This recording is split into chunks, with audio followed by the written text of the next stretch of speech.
आप सभी ने जरूर सुना होगा कि भगवान कृष्ण ने कई असुरों का वध किया, लेकिन क्या आप जानते हैं कि नरकासुर का अंत क्यों हुआ और उसके पीछे छिपे रहस्य क्या थे?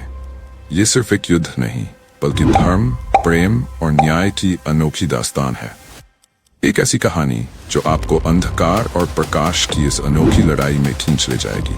तो चलिए शुरू करते हैं। प्राचीन काल की बात है।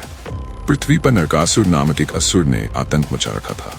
नरकासुर, जो कि महाबली हिरण्याक्ष का पुत्र था, अपनी शक्ति और क्रूरता के कारण तीनों लोकों में कुख्यात हो चुका था। उसने अपनी तपस्या से ब्रह्मा जी को प्रसन्न किया और वरदान प्राप्त किया कि कोई भी देवता या पुरुष उसे मार नहीं सकेगा। इस वरदान के कारण नरकासुर ने अपनी शक्तियों का दुरुपयोग शुरू कर दिया। नरकासुर ने स्वर्ग पर हमला करके इंद्रदेव को हराया और उनकी अमूल्य वस्तुएं जैसे इंद्र का ऐरावत हाथी और अप्सराओं की मणियों को छीन लिया। इसके बाद उसने पृथ्वी की 60,000 से अधिक राजकुमारियों को बंदी बना लिया और अपनी राजधानी प्रागज्योतिषपुर में कैद कर दिया। इन राजकुमारियों की चीखें आकाश तक गूंज रही थीं, लेकिन कोई भी उनकी मदद के लिए आगे नहीं आ रहा था। देवताओं ने अंततः भगवान विष्णु से सहायता की प्रार्थना की। भगवान विष्णु ने उन्हें बताया कि केवल श्री कृष्ण, जो उनके 8वें अवतार हैं, नरकासुर का अंत कर सकते हैं। लेकिन इस युद्ध में श्री कृष्ण को अपनी पत्नी सत्यभामा के साथ जाना होगा। यह सुनकर देवता और भी चकित हुए। सत्यभामा का इस युद्ध में क्या योगदान होगा? श्री कृष्ण ने सत्यभामा को अपनी रथ सहयोगिनी बनने का प्रस्ताव दिया। सत्यभामा ने तुरंत सहमति दी। श्री कृष्ण ने गरुड़ पर सवार होकर सत्यभामा के साथ प्रागज्योतिषपुर की ओर प्रस्थान किया। नरकासुर ने अपने चारों ओर एक अद्भुत सुरक्षा कवच तैयार कर रखा था। उसके महल को दैवीय शक्तियों द्वारा संरक्षित किया गया था और वहां तक पहुंचना आसान नहीं था। जैसे ही श्री कृष्ण और सत्यभामा प्रागज्योतिषपुर पहुंचे, उनका सामना नरकासुर के सेनापति मुरा से हुआ। मुरा के पास कई सिर और शक्तिशाली शस्त्र थे। उसने श्री कृष्ण पर हमला किया, लेकिन भगवान ने सुदर्शन चक्र का प्रयोग कर मुरा का वध कर दिया।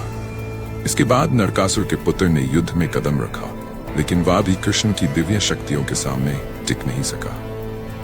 अब नरकासुर स्वयं युद्ध भूमि में आया।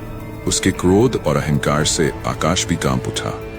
नरकासुर ने शक्तिशाली अस्त्र शस्त्रों का प्रयोग किया, लेकिन श्री कृष्ण के हर वार को सत्यभामा ने अपने आत्मविश्वास और सूझबूझ से संभाला। युद्ध के दौरान सत्यभामा को अचानक अपनी माता पृथ्वी देवी की कथा याद आई। पृथ्वी देवी ने एक बार कहा था कि नरकासुर के अहंकार का अंत तभी होगा जब उसे किसी महिला के हाथों मारा जाएगा। सत्यभामा को यह रहस्य समझ में आ गया। जैसे ही नरकासुर ने अपना सबसे शक्तिशाली अस्त्र श्री कृष्ण की ओर फेंका, सत्यभामा ने धनुष उठाकर उसे अपनी बाण से भेद दिया। बाण सीधे नरकासुर के हृदय को चीरते हुए उसे मृत्यु का ग्रास बना गया।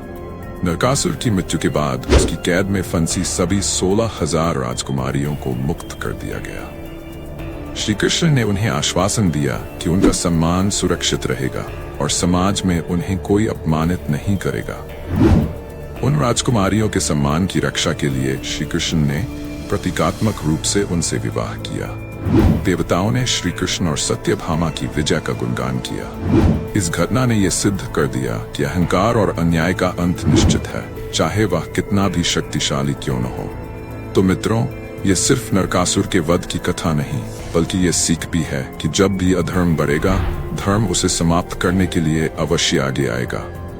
सत्यभामा की भूमिका ने यह सिद्ध कर दिया कि महिला शक्ति को कम आंकना एक बड़ी भूल है। अगर आपको ये कथा प्रेरणादायक लगी हो तो इसे दूसरों के साथ साझा करें और इस तरह की और कहानियों के लिए हमारे चैनल को सब्सक्राइब करना न भूलें।